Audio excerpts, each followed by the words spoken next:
नमः संस्कृतस्नेहिभ्यः दर्शकेभ्यः अहमेष नारायण दत्तमिश्रः स्वागतं करोमि संस्कृतपाठशालायाः एतस्यां कक्षायां समेषां।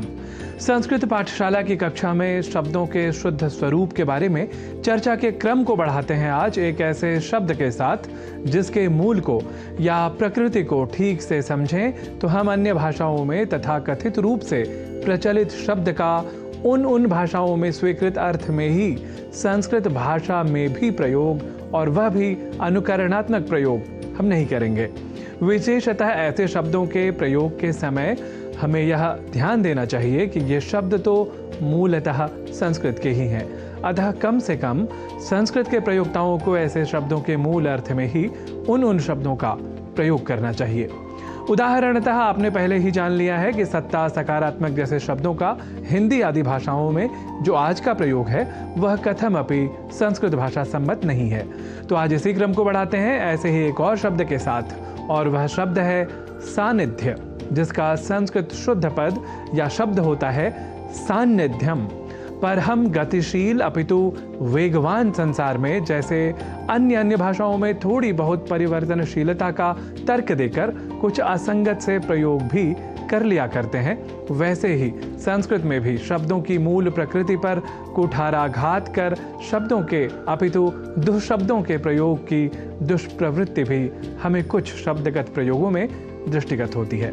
ऐसे प्रयोगों के बारे में हम आपको पहले ही बता चुके हैं। महत्व को महत्व, अत्यधिक को अत्याधिक, इस तरह से अशुद्धि के साथ कहे और लिखे जाने की दुष्प्रवृत्ति के बारे में आपने पहले ही जाना है।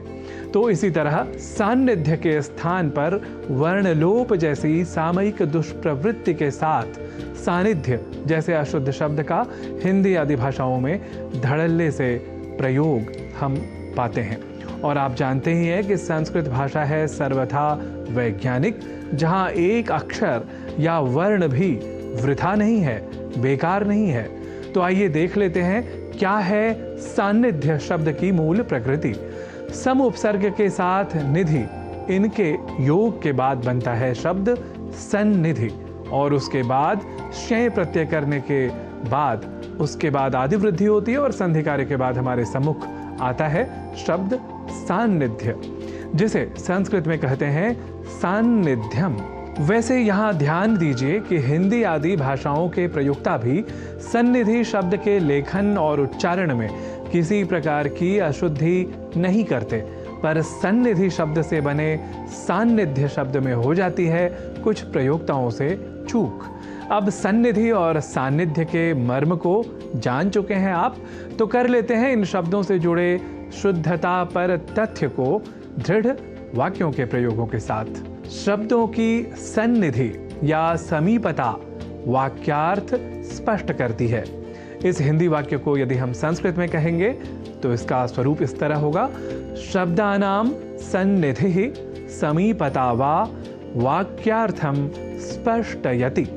यहाँ अब अधिक ध्यान देने की आवश्यकता है कि सन्निधि में एक बार तो हमने अनुस्वार का किया है प्रयोग, और विकल्प से संधि के साथ अर्ध नकार का भी है प्रयोग। और संस्कृत में या कहें कि शब्दगत व्याकरण पर रहे हम दृढ़, तो दोनों ही शब्द हैं सर्वथा शुद्ध, चाहे हम ऐसे प्रयोग संस्कृत में करें या किसी अन्य भाषा में ही, क्योंकि यह शब्द ही है संस्कृत मूलक, अतः यहाँ प्रश्न करने का कोई औचित्य ही नहीं।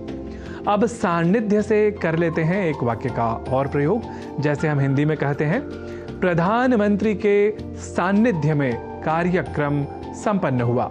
इसे संस्कृत में कहेंगे प्रधानमंत्रिणः सान्निध्ये कार्यक्रमः संपन्नः अभवत्।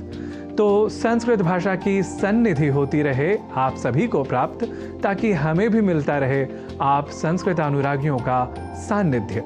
इसी मंगल कामना के साथ आप सभी के प्रति भी समर्पित हैं अनेकशः शुभकामनाः। नमो नमः।